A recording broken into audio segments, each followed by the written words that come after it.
Hani Uber diye bir şey var ya. Ben şimdi onu çağırdım. O birazdan buraya gelecek. Oh yeah. How long have you been doing Uber? Uber for 8 years. Maybe So- a little longer than 8 years. So you just do this for a living? No. I have a job, but I started doing Uber to pay off my student loans.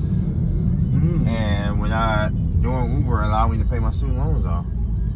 So when I paid off my student loans, it becomes such a part of my routine that now So yeah, you can't give up anymore. right. I'm just used to doing it. I don't even know how to start. I've tried, and my wife, she'll send me to the store to go get some bread, and I look at my app, and I'd be like 6 hours later, I'd be coming home, and I forgot to get the bread, and I started doing rides. So yeah, I enjoy doing Uber. You should be making a lot of money then, since you were able to pay all of your loans off. Yeah, that was the early Uber. That was at the beginning. So at the beginning, it made you more money. Yeah, because there wasn't that many people out. It wasn't as many drivers.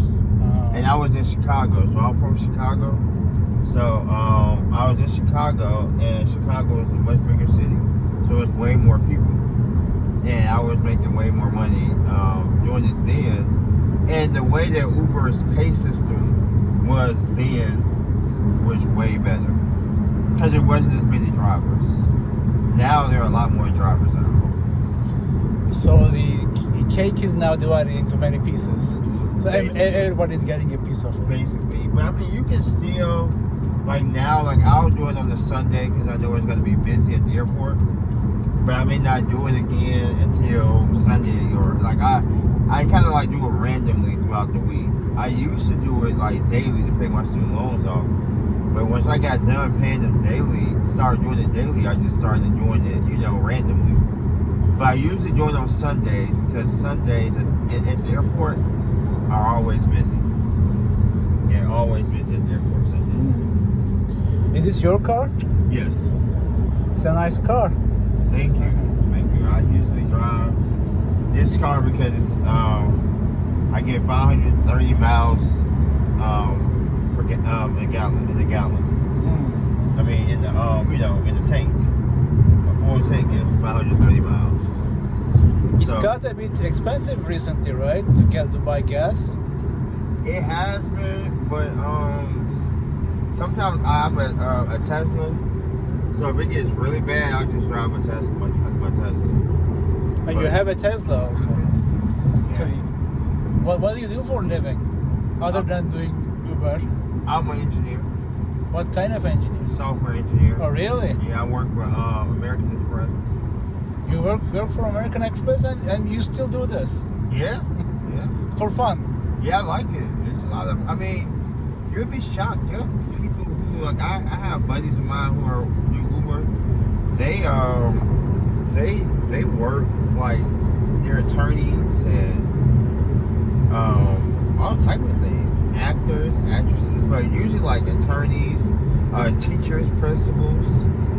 Like, there are people who just have regular paying jobs, and then, like, around this time of year, especially teachers, unfortunately, because teachers don't get paid enough money, unfortunately, here. So they wind up doing Uber more for Christmas. I see. So, for But the holidays. you're not doing it for the money. You should be making enough money now. So. No, I like doing it. Like, I'm the department chair of a CS, an engineering department in Turkey, one of the best. It's just. Yeah. Yeah, I don't do it for money. When I first started, like I said, I did because I wanted to pay off my student loans. I had like over $175,000 in student loans, and that was just not even including the interest. And then like in 2008, 2012, they did a program for those who want to pay off their. They did like forgiveness of interest for a certain amount of money. Oh yeah. And I winded up, and that was at the same time Uber started. But now, what kind of software are you doing for American Express? So right now for American Express, I basically just monitor their IT department. So I don't necessarily work in the engineer department at American Express because they don't really have one anymore. So right now I just monitor level 3 IT department. So you do web-based development? Yeah, they do web. Yeah, I do web-based. I used to. I don't really do it as much anymore because I used to. I had an internship at another a tech company, and I didn't like it. I didn't like the amount of hours. I mean, it was like 16, 18 hours a day. And when I started having a family, I just couldn't afford the time. So I wanted to American Express. I reached out to American Express. I had a buddy of mine who worked at American Express who allowed me to try get the job there in their IT division.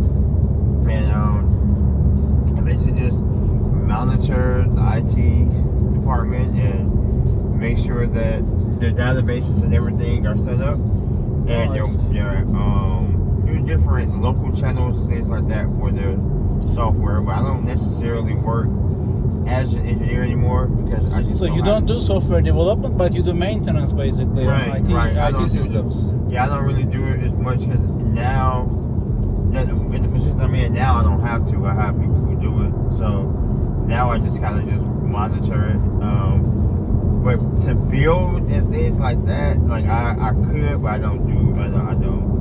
I went to school at UAB, University of Alabama in Birmingham, and that's why I graduated. But that was in 2007. So yeah. But I enjoy doing Uber. Like I really do. It's a lot of fun. I've met so many people doing Uber, like random people that, like different authors and actors and musicians, all type of stuff. I met a lot of people doing Uber, so it's a lot of fun.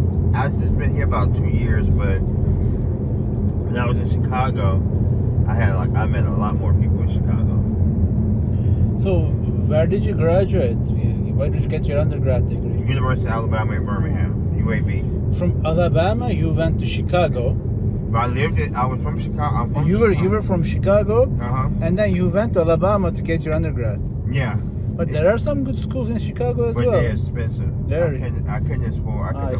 So Northwestern is expensive, I guess. So all those schools in Chicago are expensive. Like for me, my in-state tuition in Chicago, in Illinois, was still more than out-of-state tuition here in Alabama. And if you became a resident after a year, probably it went down. It went down way more. So, and I was able to get grants and stuff, in which I could not get when I wouldn't have been. I didn't get at the beginning. So when I was in Chicago, it was just never. It was out the question. Like I knew that I was not going to afford to go to school in Chicago. I mean, I didn't have a scholarship. If I had like a scholarship or something, then absolutely I would have stayed home. But also, it's limiting. Like, I know. Like I'm from the south side of Chicago, and there are many parts of Chicago that I didn't explore at that time. But I also just wanted to go somewhere different. Like I wanted to go. I wanted to go somewhere that I had never thought I would go. And Alabama was that place. And so my first day in Alabama was my first day in school. Like I didn't even go there for a campus tour. I just literally applied, got accepted. I got accepted to 2 or 3 other schools. And I just decided to go to Alabama because it was the furthest away. So from the family, you have to be apart from the family. From the college student, it's like, I'm 17. I want to be as far away. You're gonna have to call me. And that's what I was thinking. You're gonna have to call me to get. You're gonna have to call me to get to me. So yeah. So if I live 2 hours away or even 6 hours away, somebody in my family would just pop up, But no, I need you to be able to call me. I don't want you to just pop it up. So you have to make an appointment maybe to even to talk to you. Absolutely. They will have to call me and say, "Hey, Phil, I'm on my way down." And because it was Alabama, nobody wanted to visit Alabama. So I had no business staying. But Alabama is a nice place, you know. It's just maybe in the middle of nowhere for some people, but Well, it's a very nice place. I mean, I loved it. I mean, I absolutely loved Alabama. I had my wife. I met my wife in college, and we got married and everything. I mean, what does she do? she's a teacher, Oh, so she teaches online classes, and we are right now building it. Like I'm a pastor of a church, so we're building a charter school that's a part of the church. so you sing as well? Sometimes don't sing. in the chorus? No? I mean, not really. You're a pastor at church, but no singing. No. I got people to sing. No. I don't want to be a singing preacher. That's so done already. But, you know, singing preachers are fun people. They can be, and I enjoy them. I just don't want to do it. I enjoy them. I enjoy watching them. I enjoy clapping my hands when they're singing. I just don't want to do it. So they don't call you Philip, they just call you Phil? Is that... Yeah. Most of my family call me Phil. So how is the traffic in Atlanta? You call it Atlanta, but we outsiders call it Atlanta, I guess. It's just with the T. Atlanta? Yeah, so we just say Atlanta. I used to say Atlanta until I moved here and I started hearing them say their city, so I just said it the way they say it. And well, the traffic here is bad, mostly because there is no other way to get anywhere other than the highways. So like it's hard to go through the street way, so everybody's going in the same direction. So it's a small city, so it's not, and it's like more people here than the city has. So and nobody really lives in the city. Everybody lives outside the city because there's not enough space. And everybody works in the city? Well, now because everybody works from home now, it's not as like during the week. It used to be really, really bad during the week, but now since everybody works from home, it's actually clear in the week. You work from home as well? Mm-hmm. You don't go to work at all? Mm-hmm. I work from home. My job, they actually moved me here to be over in the office here, and then COVID hit, and they ended up just making us all work permanently from home. Yeah. Permanently from home. So Yeah. you don't need to actually live in Atlanta. You can just Not now, no. But I had already purchased a home and everything here. So you have the house, you have Tesla, you have BMW. Mm-hmm. BMW, what was the model of this? It's the X1. X1? Yep. And your wife has another car. Yeah, my wife has my wife basically drives the Tesla. Ah. Yeah, for the most part. But I have also I still have my 2005 Chevy Trailblazers I had since college that I'll never give away. So you have 3 cars at home? I have 4 cars, but I have a Camry as well. Ah. My wife pretty much drives. So how do you pick and choose which one to use every day? You use this one for Uber on Basically, yeah. and Tesla? Yeah, I use the Tesla very seldomly. I don't really use it as much because I had a problem with my Tesla doing Uber. My Tesla winded up having to ride way out in the middle of Georgia, and I had put in my destination mode in the you can put in the Tesla your address and it'll send you to the different charging stations you can go to. And I had done that, and I got to the charging station, and it was closed. Ah, Even though on the thing it said it was 24 hours. And then what happened? I only had 15 miles. So you just left the car there? No, I had to call the tow truck Ah. to tow it and move it and all that stuff. So from that point on, I was like, no more. I'm not doing it anymore. But I guess they fixed those things. No, they just happened last week. Ah. That just happened like 2 weeks ago. Ah. What kind of Tesla do you have? Model 3. Yeah. So you're done doing Uber with Tesla? Probably, yeah. Because there's not a lot of charging stations here, so you wind up having to go, other places. Where do you live in Atlanta? You live outside the city? I live outside the city. I live in Paulding County. In a house, probably, right? Yeah, in the house, yeah. Well, it looks like the traffic is getting worse. Yeah, we're about to get off in a minute. Yeah, it's only 3.4 miles away, but it's 17 minutes. So you're here for just work, or you're like what Well, I'm a professor, in Turkey. I'm visiting now. I'm going to have a seminar on Tuesday in Georgia Tech. Oh, cool. In computer science department. So Okay. that's why I'm going to their hotel. They just reserve a spot for me. I'm going to park myself. Have you been here before? No, this is my first time. In America or in Atlanta? In Atlanta, first time. Okay. I got my PhD from Binghamton, and I was a professor, visiting professor in Notre Dame for a year in 2014. Oh, Indiana, okay. Indiana, yeah. I was close by. I've been to Chicago. Yeah, you would have to be, because there's nothing to do in Northern Day. Yes, definitely. What are you gonna do in Northern Day? Well, you can go to the matches, How many it's Notre Dame Irish. That's a whole year. You have to wait Yes. all the way to the end of the year. Well, you have to, but well, sometimes I have 2 kids, so it's just Okay, so you're just chilling out. When you have 2 kids, it's sometimes better to actually live apart from all this crowded areas. Yeah, I have 2 daughters, so I know. That's why we live outside the city, and we homeschool. You homeschool? Yeah, How old are your kids? 9 and 10.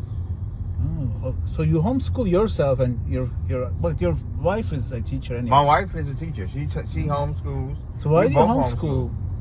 Why did you decide to homeschool? So I was vehemently against it at first, but my wife, she's an educator, and she was like constantly saying we need to homeschool because school is for average. That's what she say all the time. Really? Yeah, she says that all the time. School is for average people. Like school, everything is based on the average, and so. But are you cannot homeschool them forever, right? You have to at one point send them. No, they can stay home. They can homeschool, but homeschooling isn't like. I would say homeschooling is freedom. Because I hated school. Sitting in one classroom for 6 hours, learning at the pace of others. That's really what you're doing. And if I don't understand something, then I had to hopefully have a teacher, even just in the grammar school. Hopefully because at the schools I went to, there were 24 to 30 people in the classroom. So if I don't understand multiplication at the rate that everybody else does, then I wind up being behind. So you plan to actually homeschool them forever, maybe until university? No, until they ready to. My thing is, I want to homeschool them until they have a sense of self, because there's so much stuff happens in America that I want them to understand who they are and be ready to go out into the world, which is a lot what most cultures do anyway. It's no difference than any other culture. They usually hold their children with them until they have a sense of understanding of who they are, and then release them to the world. So, same concept. Do they take exams while they're homeschooled? Yeah, they do. They take exams from where? From the government? State. The state? Yeah. They still have to do the same. My daughter, she took her 3rd grade exam. Both of them did, actually. One of them just did theirs this year, and then another one did theirs 2 years ago. My daughter this year tested, and she was in 3rd grade. She tested on the 6th grade level for reading. Really? And 9th grade level for math. So your wife was right, actually. She's now above average. Right. Well, above average, actually. So she was just saying that, and then they don't teach everything in schools. Like, I'm really big in history, so that's just a part of being in tech, like understanding history, science, and math. So I do a lot of stuff with them in history. My wife is a math teacher. She actually teaches up to the college levels, but right now she is teaching high school gifted program like pre-cal and calculus. So she's really good at that. What did she study in Alabama? So my wife studied. First she studied. Well, right now she's working on her doctorate. But she studied early childhood education. She studied. She has 2 bachelors. One in early childhood education. Another one in I think it's like something about math or something like that. And then her graduate degree is in child psychology. I see. So she's doing actually what she got the education for. Absolutely, yeah. Which is what most teachers do. I mean, because it's kind of if you were studying education, it's almost like a box. Like I can study anything and then go and teach a class and go and become a certified teacher and teach the class. You know what I mean? But you still have to have some type of skill, which is what teachers do. And I didn't realize how hard teachers work until my wife became one. Like, it's a lot of work. So your wife actually teaches the other kids at work and then comes home to teach your teaches kids from home. My wife teaches online classes, so she teaches at home. Oh. So she teaches online to other people, and then she teaches your own kids. Yep. What about you? Do you teach your own kids as well? Absolutely. I teach them history. I teach history and science. What about programming? Maybe you can start early on. So they are into STEM. They do STEM, but but I've been really focused on like whatever. That's another thing about homeschooling. Like whatever direction that they're going in, it's kind of where you feed, you know. And so they do STEM, but one of my daughters is really big into history, and my other daughter is really big into science. So I spend a lot of time on what gauges their attention. We do different Minecraft things. Like they like doing Minecraft. So they do a lot of that. Like, you know, you can basically build in your levels on Minecraft. Do you do Minecraft as well together with them? I do it with them. I'm not a big fan of it, but and then I try to teach them different things like on Python and things like that. But they're really engaged. But when we're talking about fundamental teaching, I teach a lot about government. We read a lot of books. Like I'm a big reader. I don't watch TV really, so we read a lot of books, historical books, books on the way the world works. Basically, is what it's not just about like actual reading the math. Education is much farther, bigger than that. You know, so we try to hit every aspect of education. My daughters, they wake up in the morning, they make their own breakfast, they iron their own clothes. They start their day. They have a list of things on the refrigerator that they have to accomplish, and they get it done. So and then they are in charm school where they learn how to speak correctly and move correctly and stand correctly and stuff like that. So it's a lot of work. And then also being homeschooled, you socialize a lot more. So they meet way more people. But don't you socialize more at school? How? Well, you're not at home. You went to Alabama yourself. You left Chicago. You met your wife. That was in college. Yeah. This is grammar school. How do you social in grammar school? They tell you to sit down and shut up. Do they? Yeah, I mean, come on. Are you serious? I don't know. Man. They get to meet other kids, don't you? How? How do they talk? I mean, like. So how do they socialize at home? They're not at home. I mean, it's called homeschooling because they're away from home. Away from school. Yeah. But they're not just sitting at home. That's boring. Oh, I see. So where do you teach them actually? So we have an office that we actually go to every day that me and my wife both work out of, and then they have their school part that they learn. We're also a part of homeschool groups, and that's how they go and meet other children, and they actually have time and play and hang out and get to learn different cultures. Next year we're actually going to Egypt. We'll be going to West Africa because we're going to be doing world schooling. We were supposed to get that last year because the COVID messed that whole thing up. So actually, there are other people like you, and your kids come together to be school together. Way, a whole lot more people. I mean, it's a whole community of people, and there are a lot of help, and you wind up. They get to meet people and learn different cultures. So, like here, you know, if they go to a school here where we live, it's going to be an integrated school. So there's going to be black and white people in these schools. So when you have integrated schools, there's a certain amount of history that you don't learn because they're not teaching full American history. They're not teaching according to their pace and your culture. So when we are at home, I'm teaching them, and then when they get around these other families, they're also learning things.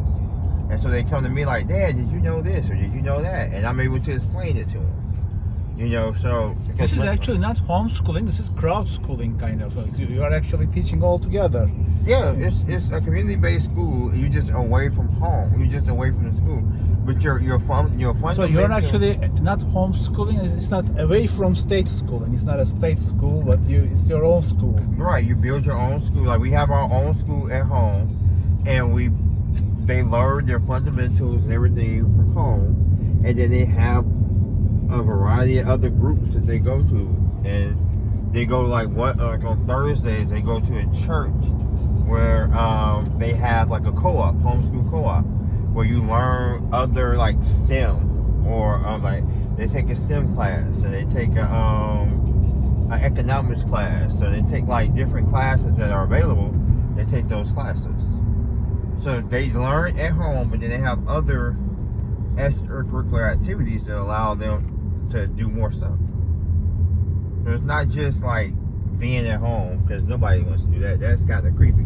That's what I thought it was before we started. I was like, oh, my kids just being at home, that'd be creepy.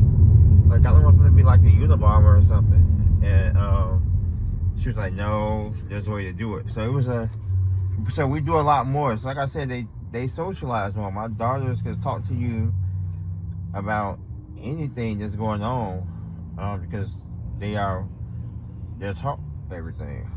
They have people who are from all parts of the world. We did a pen pal thing for it's really like email, not pen pal, because who's writing, but they did this thing with other people around the world. They would email and they would talk about their day. They'd take pictures and stuff, and they had someone from Palestine that like talked to them about different things. So it was, I mean, it's just it's everyday learning. They're never out of school. It's always education, basically. I see. Yeah. So it's much bigger. That's why I said it's much bigger than just learning. You know how many people? I mean, you said you were an engineer. Yeah. So you know how many engineers are out there who cannot talk regular, right? Who have no type of social skills. Yeah, I know. Because all they did was learn, right? So I mean, like, and so if you want to have a regular conversation with them, they can't relate. But if you have a conversation with them about platforms and zeros and ones, they're on it. You know what I'm saying? So it really, you know, but having them be able to, having my daughters and other people be able to speak in different tongues is very important to me. You know, not just being able to know how to read and count, but also know how to speak and speak up for yourself and know how the world works and know how to start a business and know how to know that you don't have to work for anybody. You can do your own thing. You know, building that part of it versus just programming them into believe that you have to get 5 years old, go to kindergarten, get out of kindergarten, go to high school, get out of high school, go to college, get out of college, then start your life. No, start your life now. Start all that today. So that way when you get older, you're trained and ready. That's the whole purpose of it. So you're a pastor at church, and you talk about these things to other people as well. I Absolutely. guess. So what do they think? Do they do the same? I mean, everybody does their own. Some people think it's intriguing, but it's an act of faith. Really, it's basically just saying, like, everybody's not going to make that. It's a sacrifice to do what we're doing. It's easy for me to send my kids to a good school. Like, that's not hard to do. It's harder for me, and to know they're gonna be gone for 6 to 8 hours, you know. But it's harder for me to actually take the time to learn how they learn, understand how they think. Of course, this is an effort on your side. It's a lot of you're on work. your wife's side. It's a lot of work for us to do that. So I understand why some people, you know, it's not easy. But everybody always says, like, oh, well, you know, school is, you know, you are social in school. You're not social in school. As a matter of fact, it's showing, data shows that more kids from the ages of 10 to 13 are killing themselves because of being bullied in schools. So, I mean, it's not like you get to school and it's heaven, you know, and a lot of them because they are forced into an environment that they're not even introduced to. They're just put there, you know. So, yeah. My daughters were young. They here in Georgia were called racial slurs, and they knew how to handle it. Do you still have racism around here? Are you serious? It's America. Well, that's why I know, but I'm asking you because you're on the other side of the racism. Well, so let me say this: racism is prevalent in America. Okay, America is racist. But it's more or less a caste system, just like India. The only difference is that here, you don't have to ask us any questions. You know who are in the lower class, who are in the lower caste. You get what I'm saying? Just by the way we look. yeah, but now you're up in the caste, I guess. You have all these cars in your house. You have this job in American Express. You're homeschooling. So That's not. don't you think your wife That's- has a PhD? That's classism. That's not casteism. I see. So you went up the class, but the caste is the same. Absolutely. I mean, and people confuse that because at the end of the day, there are some things I'm still unable to do, or I'm still looked at as a thief or as something just because I am black. You know? So it's the same thing. You know better, of course. I never been black. So. I know. Well, you should try it one day. Maybe in the next life. Well, Philip, it's been a pleasure. You too, man. I just recorded. Do you want to watch yourself on YouTube? Is it okay if I put it on YouTube? Yeah, go ahead, put it on YouTube. Y'all, you're Okay. good. Thank you. No problem. Evet, Philip beni otele bıraktı. Ben de şöyle bir uğraşmaya çıktım.